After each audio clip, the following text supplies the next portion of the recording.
10 p.m. in Accra. We're grateful that you stayed there to be part of the show. My name is Bright Nana Amfo, and thanks so much and welcome to News at 10, which is also live on 3FM 92.7. We'll tell you more coming up right here on the show. But first, let's take a look at some of the day's news highlights on our network. And all is set for the first batch of pilgrims to be airlifted from the Tamale Airport to Mecca. The Airbus 330, which carries a little over 400 passengers, landed at the Tamale Airport on Friday evening. Some good news there for our Muslim brothers and sisters. And also on this network, Deputy Minister of Trade and Industry Robert Ahunka Lindsay reveals that Commander Sugar Factory is yet to process raw sugar from its machines. Answering questions at the Public Accounts Committee hearing in Accra on the state of the factory, the Deputy Minister said the sugar that was tested during the factory's opening was a semi-processed sugar imported from India, which was refined at the factory.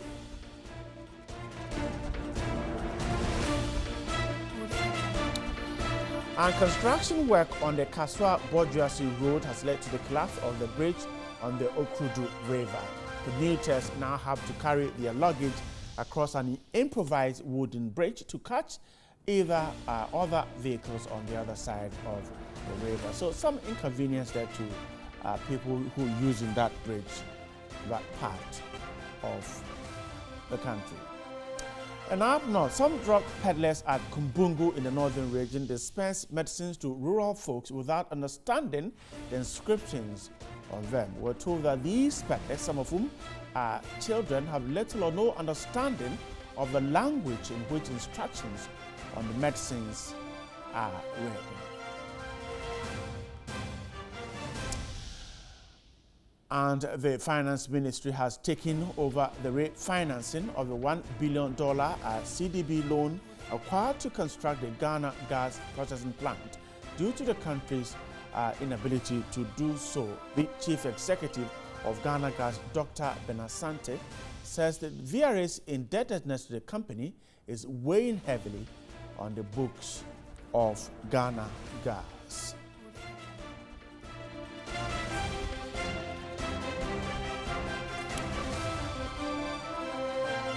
Finally, on the international front, Kenya's President Uhuru Kenyatta has been re-elected following Tuesday's election.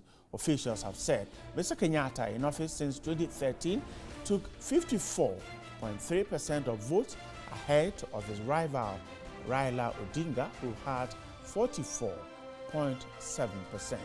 After the announcement, Mr. Kenyatta called for unity, telling opposition supporters, "I reach out to you. We are all citizens of the same republic."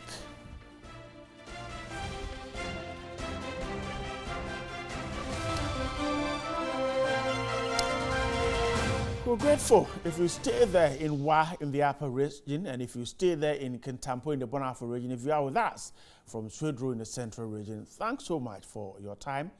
This is News at 10. Let's start with a big one.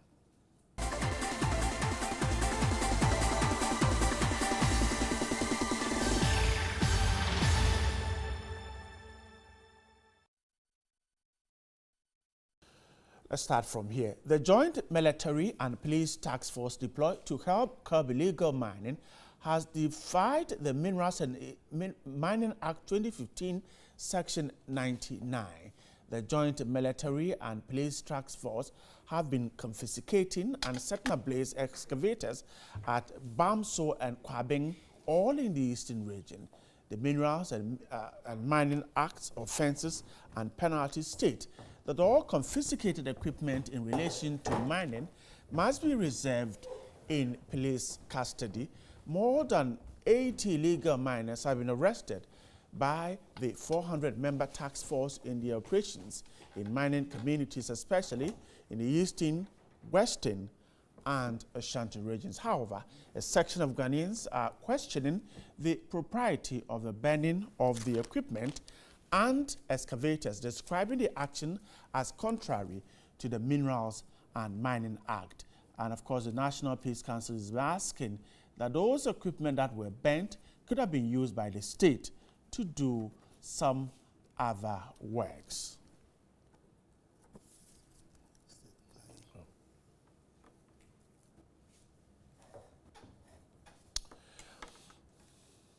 We'll take a look at exactly how this can affect us and exactly how this whole work against illegal mining will impact. As said, Clay is a mining consultant. He's just joined me in the studio. Grateful for your time tonight.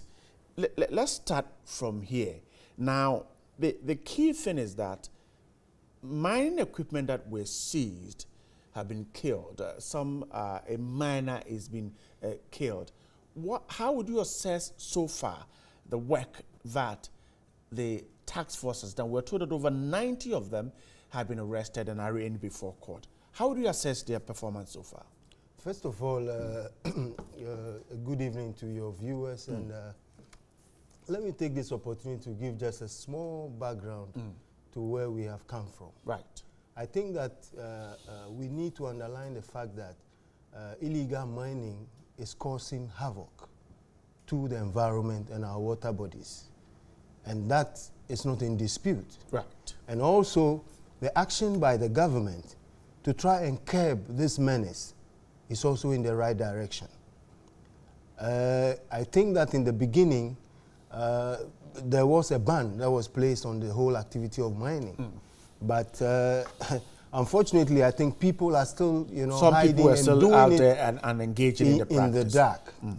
Now, this has necessitated the setting up of this task force, which has moved into the mining area, specifically Ashanti, Eastern, and Western region.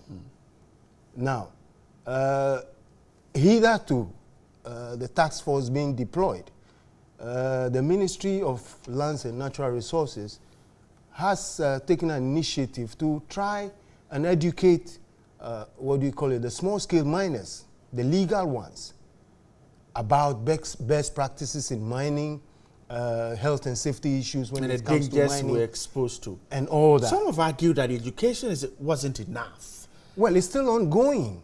It's still ongoing. And that is what I want to stress, the fact that education should not stop. Because this issue of illegal mining and its effects have been with us for a long time. And I don't think we gave it the needed attention by really, making sure that the laws under which these activities are done is regulated, in a very stringent way. If you say education is ongoing, how do you mean? We have the ministry set up a three-pronged approach. We went through the first, the second. What we're seeing now with the Vanguard Task Force is the third phase of the exercise. So when you say education is ongoing, in what form do you see it? Well, I don't think even with the third phase, we are finished with this whole, a resolution of the problem. I said education is ongoing because the legal miners are still being trained. And I think they spread all over the country. They cannot be trained in just a month or two. So it is ongoing.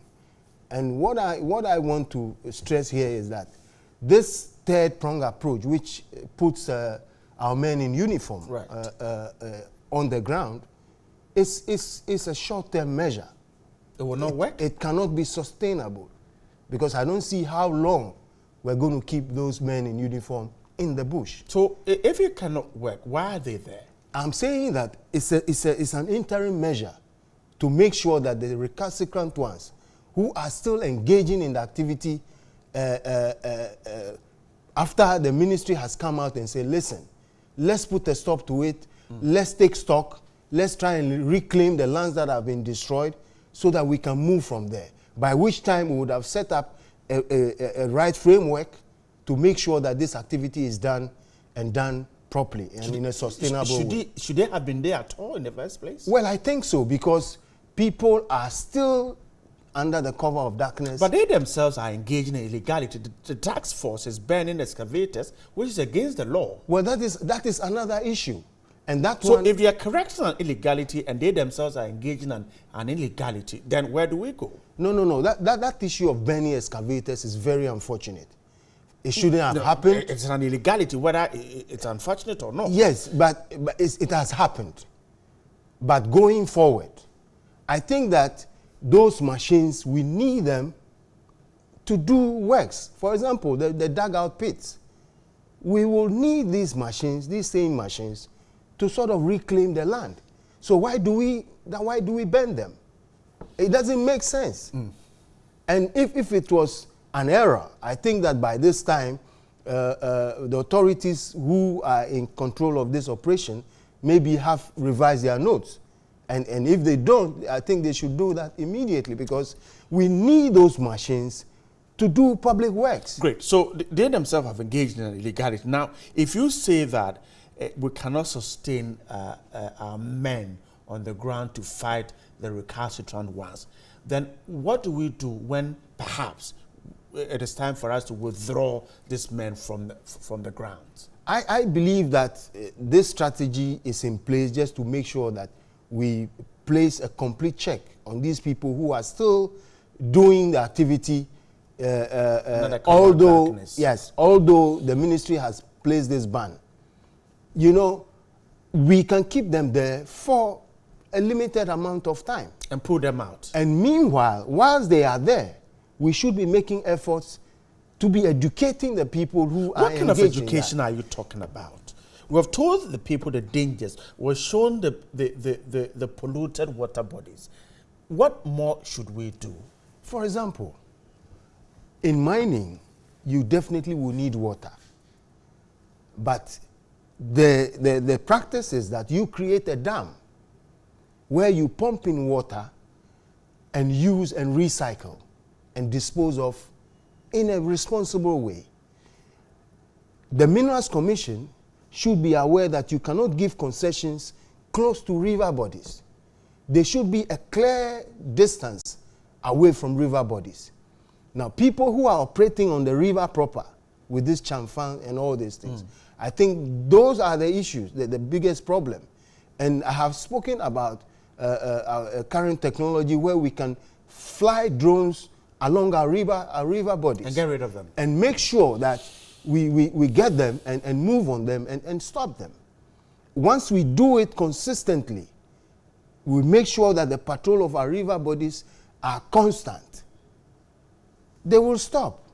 And the rivers can rejuvenate themselves in the process. So it is, what do you call it, a mixture of things that has to be done. Whilst we train the legal ones on how to mine sustainably and how to use water, you know, to sort of get their resource and so that dispose. Is destroying what is already. Absolutely. There is best practice all over the world. The education you're talking about, now that perhaps we have not done it right and we have gone on to get our men, security forces on the ground, how then do we embark on this education? Well, I think our forces there in the bush are there because of the ones who are doing it illegally. Right. Or under the cover of darkness. Under the cover of darkness. Right. We should be clear on that. Because mining itself has a legal aspect of it. People who have been given concessions by the Minerals Commission, who have fulfilled all the obligations under the Mining Act and are doing it legally. Unfortunately, they are caught up within all this because the illegal ones are creating so much havoc. And we needed to stop at a point and said, look, let's come to the basics. So that is the situation where we find ourselves now. Unfortunately, it's affecting the legal ones, but I think that with the current training that they are undergoing, the government may be ready to sort of allow them to go back to their work, having gotten, you know, the rudiments of having gotten them to understand the best practices. The best practice. That's what you are suggesting. Yeah, that should be the case. And also, the availability of the legal ones within the mining areas can serve as security, you know, a check on the illegal ones. You're suggesting they will prevent those who are doing the wrong thing from getting onto the ground? Absolutely. If they coordinate the activities well, anybody that comes into the area that hasn't got the requisite permit to be doing what it's doing will be exposed. Now that we have unleashed our forces on them, these persons might have been scattered all over. How difficult will it be to get all of them back and to say that this is what we want to do? You mean the illegal ones exactly. Or the legal ones? The illegal ones. No, the illegal ones, I don't think we should be even sort of discussing them, because we should just be interested in those who have been legally licensed to yes, an illegality is an illegality. I don't see how we can be able to sort of accommodate them. The only thing we can do for them is that, listen, there is a right way to do it. If you want to do it, then go through the right process. You can form cooperatives if you don't have, you know, the strength to go alone or something like that, so that you can be given the requisite license to engage in it after having undergone some training about how to go about it. And also the fact that if you finish recovering the mineral, you have to reclaim the land and revegetate it for posterity. Grateful. Your final words now. So, we get these persons trained in best practices. They will serve as a guide to those who would want to come and do what is wrong. That's what you're saying. So, government should take a real look at exactly how we're dealing with this issue. Your final words. No, I have said it, you know, on a few occasions that this whole issue of illegal mining is really what do we call it, a socioeconomic issue. And so whilst we are looking at making them, you know, do the right thing, we should also be thinking about how to encourage them, you know, to move away from this illegality. And I believe that our men in uniform who are there now should, you know, not be too high-handed on these, because to the extent of killing someone. Yes, it's unfortunate, because you know these things shouldn't happen.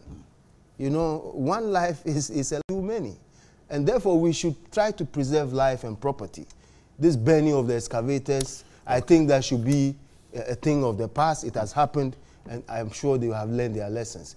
Moving forward, let us make sure that the people engaged in this activity are given the right education, because let's not forget, that sector brings in enough foreign exchange to this country. And as we are not having production from there now, we are losing our revenue. Seth, I'm grateful for your time tonight. Thank you so much. Seth Klaye is a consultant, a mining consultant. They're talking to me about the Vanguard Task Force out there checking illegal mining activity. Grateful for your time, Seth, for talking to us. Let's step on the brakes for now. When we're back, we'll tell you what's happening in Tamale. Our brothers and sisters getting ready to be airlifted to Mecca for the pilgrimage. Stay with us. This is News at 10.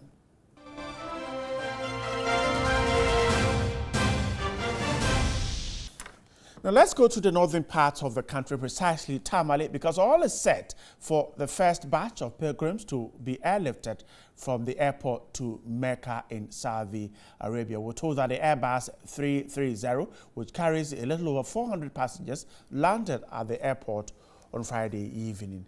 And very soon I'll take you there. Lady there, Zubeida, is following exactly what's happening there, and she will be joining us very soon. Zubeida, good evening and grateful for your time tonight. Well, our correspondent Zubeida Smile is at the airport where the pilgrims are getting ready to be airlifted to Mecca. Some delays there early in the day. Those who were expected to have been airlifted had some delays. The aircraft could not get to the Tamale airport. Some other arrangements were made, and we're told that all is set for them to be airlifted. Zubeida Ismail is there. Zubeida, good evening and grateful for your time tonight. we'll try and get Zubaida Ismail on the phone lines. But the news is that the aircraft that is expected to airlift these passengers to Mecca for the pilgrimage is about taking off. We're told that all is set for them. And these passengers have been there since this morning when the aircraft, which was intended to carry them early in the day, failed to turn up. But we're told that all is set. We'll tell you more about that when we get Zubaida on the phone lines. Hello, Zubaida.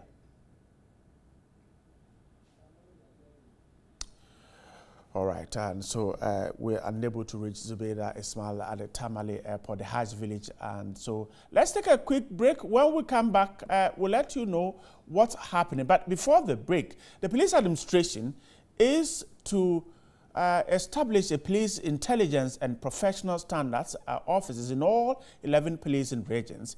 The move, according to the Inspector General of Police, David Asante Apietu, is part of the transformational agenda and falls in line with measures to ensure fairness in justice delivery. The Police Intelligence and Professional Standards Bureau, PIPS, is a statutory unit responsible for checking the professional conduct of personnel. The unit receives complaints from the public who feel wronged by police personnel for investigation and redress. An aggrieved person had to travel to Accra to lodge the complaint with the unit. This, coupled with a number of travel times during the investigation period, often forced some complainant to drop the charges. The Police Intelligence and Professional Standards Bureau is receiving massive boost from the transformation program. We have so far carried out some capacity building activities aimed at professionalizing the unit. There are efforts to create PIPS offices in all the 11 regional commands. The Inspector General of Police, David Asante Apietu, again hinted of plans to extend the community policing services to all corners of the country using the Youth Employment Agency under the Community Protection Module.